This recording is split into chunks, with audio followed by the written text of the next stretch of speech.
कई माताओं की आदत होती है, जब शंकर भगवान को बेलपत्र चढ़ाती है तो उस बेलपत्र पर ओम लिख देती है या चंदन लगा देती है या बीच पत्ती पर थोड़ा सा कुछ भी लगाएगी, भले चावल का दाना लगाएगी, भले वो चंदन लगाएगी, भले वो अष्टगंध लगाएगी, गुलाल लगा देगी, अबीर लगा देगी, कुछ भी लगाकर उस जगह पर लगाकर फिर भगवान को चढ़ा। वो व्यक्ति जो भगवान शंकर को बेलपत्र जब समर्पित करता है और बीच की पत्ती पर चंदन लगाकर मध्यस्थ जोड़ पर शहद लगाकर शिव को जब समर्पित करता है तो उसका भाग्य कितना भी विपरीत चल रहा हो, उसकी किस्मत की रेखा कितनी भी विरोधी, कितनी भी विपरीत चल रही हो, वो अपने आप सुलझ जाती है, अपने आप सुलझ जाती है। उसको सुधारने के लिए कोई दूसरा नहीं आता। आप अपनी किस्मत को संवार सकते हो, आप अपनी किस्मत को संवारने में देरी नहीं कर सकते, आप स्वयं संवार सकते। इतना सुंदर कहा है, जिस दिए में बाती लगी हुई है, बाती पूरी जल चुकी है, उसकी राख या उसका काला थोड़ा सा भाग दिए के अंदर रखा है और आपने दूसरी बाती रखकर उसको जला दिया, तो वो जलाया गया जो भाग है लक्ष्मी को छीर्ण कर देता। 15 दिन तक व्यापार ठीक नहीं चल सकता। एक बार प्रैक्टिकल करके देखना। दिए के अंदर अगर कोई बाती जल गई, जलने के बाद ठंडी हो गई, ठंडी होकर उसमें राख पड़ी हुई है, या उसके अंदर कोई काला सा आप गोल बत्ती लगाते तो काला का एक भाग काला काला सा जला हुआ उसके अंदर रह जाता है। कई लोगों की आदत रहती है कि अब शाम का टाइम तो है, उसको कौन हटाए, उसी में अपन दूसरी बत्ती रख दो, जला दो, उसी में रखकर दूसरी बत्ती जला दो, भाग उसी में पड़ा हुआ है पुराना, और आपने दूसरी बत्ती अगर रखकर जला दी है, व्यापार होगा, व्यवसाय होगा, या फिर घर में रखा हुआ धन होगा, 15 दिन के लिए वो छिन्न होगा, वो जाएगा। पैसा टिकने वाला नहीं 15 दिन तक, चाहे कुछ भी कर लो।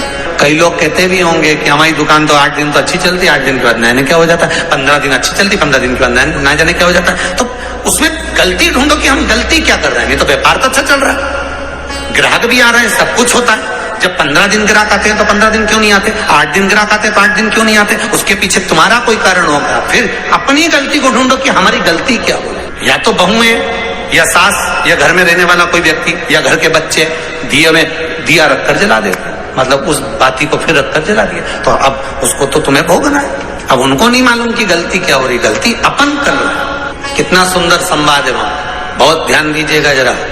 अग्नि पुराण, स्कंद पुराण, दोनों पुराण में स्मरण करिएगा।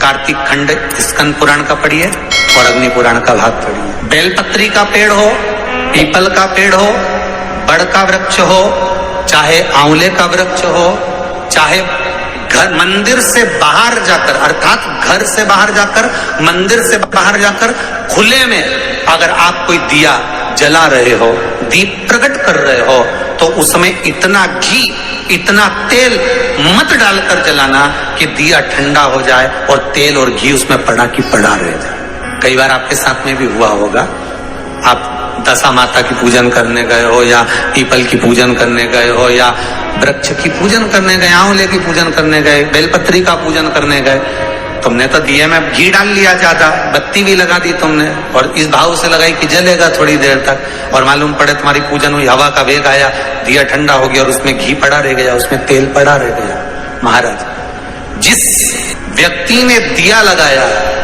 जिस व्यक्ति ने दीप लगाया हुआ है और अगर वो कुंवारी अवस्था में है तो अकेला शरीर का कष्ट भोगता है, और अगर उसकी शादी हो गई होती है तो पति और पत्नी दोनों को शरीर का कष्ट भोगना पड़ता है। कहीं कमर दुखेगी, कहीं घुटना दुखेगा, कहीं पीठ दुखेगी, आंखों में जलन होगी, कहीं ये सिर का जो गले का भाग होगा, कान के पास का ये दुखना चालू हो जाएगा, ये पीछे का भाग दुखेगा। तो कई डॉक्टरों को दिखाओगे, इलाज देखो जरा क्या, सब हमें जांच कर लो, जांच में तो कुछ भी नहीं निकल रहा, दवाई भी खाते हैं, थोड़े दिन आराम लगता है, फिर वैसे हो जाता है। कारण निकालना है तो कारण ढूंढो कि हमारे पुराण क्या कर रहे हैं। कारण हमने खुद उत्पन्न करा कि किसी वृक्ष की पूजन करी, उसमें तेल घी की मात्रा इतनी बढ़ा दी कि हम तो गए, जब तक बैठे दिया जल रहा था, उठ के गए, हवा लगी, दिया ठंडा हो गया, और उसमें जितने समय तक वो घी और तेल पड़ा हुआ है, 15 मिनट, 10 मिनट, 25 मिनट, 50 मिनट, 1 दिन, 2 दिन, 4 दिन, तो वो बार बार पलट पलट कर वो स्वास्थ्य को खराब करेगा ही, चाहे कुछ भी कर लो, कितनी भी जांच करो। ध्यान दीजिएगा, जीवन में अगर कहीं अशांति का अनुभव होता है, मन को शांति नहीं रहती, बार बार ऐसा लगता है कि रोना आ रहा है, कुछ घर में अच्छा नहीं लग रहा, कहीं आंख फटक रही है, कहीं कोई पड़क रहा है, तो कभी ऐसा लगे एक सफेद फूल पुष्प कुंदकेश्वर महादेव के नाम से अपने घर में से लेकर घुमाकर शिव जी को समर्पित कर कर आ जाओ। वापिस आओगे ना तो रुआसा सा मन होगा, ना मन में अशांति होगी। इतना पावर बाबा दे देंगे कुंदकेश्वर महादेव कि आपको खुद अनुभव हो जाएगा। केवल एक पुष्प श्वेत कुंदकेश्वर महादेव। कुंदकेश्वर महादेव कोई साधारण नहीं है। जिनके घर में ज्यादा रोग हो, बीमारी हो, ज्यादा तकलीफें आ रही हो, कष्ट बढ़ रहा हो, बीमारियां बढ़ रही हो, या भय लग रहा हो, डर लग रहा हो, हृदय चित्त में कहीं ना कहीं आपको भय का भान हो रहा हो, तो एक लोटा पानी एक कलश में जल भर कर रख लीजिए और रात भर उसको रखे रहने दो। नवरात्र चल रहा है, उस कलश को रात भर रखकर सुबह सुबह उस कलश में एक बेलपत्र डालकर उस जल को नीम के पेड़ के नीचे, जहां नवरात्रि में नीम के पेड़ के नीचे सारी विद्याएं, आद्य शक्तियां, सारी देवी उस नीम के पेड़ के नीचे विराजमान रहती हैं। उस कलश में एक बेलपत्र डालकर रात भर रखकर उस जल को पूरे घर में घुमाकर उस नीम के पेड़ के नीचे समर्पित कर दीजिए महाराज। घर में भय लगना बंद हो जाएगा, कोई बड़ी बीमारी आपको घेरेगी नहीं और उस बीमारी से, उस रोग से आप मुक्त रहेंगे, उस बीमारी से, उस रोग से आप मुक्त पाएंगे। शंकर भगवान पे चढ़ा हुआ जल जो बहकर जाता है उसको 3 जगह पर जरूर लगाना चाहिए। ध्यान से सुनिएगा। 9 ग्रह जो शरीर पर राहु, केतु, मंगल, बुध, शनि परेशान करते हैं, उसकी समाप्ति के लिए शिव पर चढ़ा हुआ जल नैनों पर, कंठ पर, मस्तिष्क पर, 3 जगह पर जिसके प्रतिदिन शिव पर चढ़ा हुआ जल लगता है उसको कभी 9 ग्रह परेशान नहीं कर सकते। शंकर की कृपा बरसती। शंकर भगवान पर के तांबे के लोटे से ही जल चढ़ाना चाहिए, स्टील के लोटे से नहीं।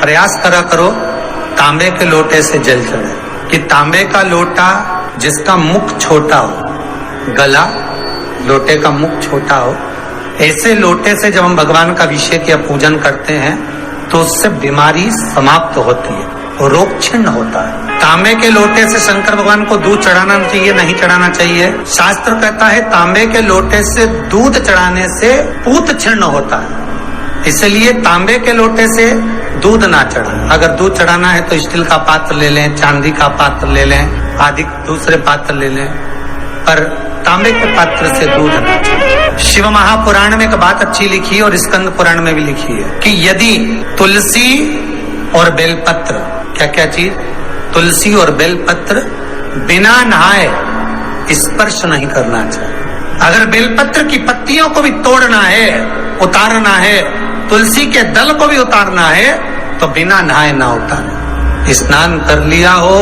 तो तुलसी के दल को स्पर्श करें, तुलसी को स्पर्श करें या बेलपत्र को स्पर्श करें। बेलपत्र का भी स्पर्श बिना स्नान के नहीं किया जाए शिव महापुराण के अनुसार।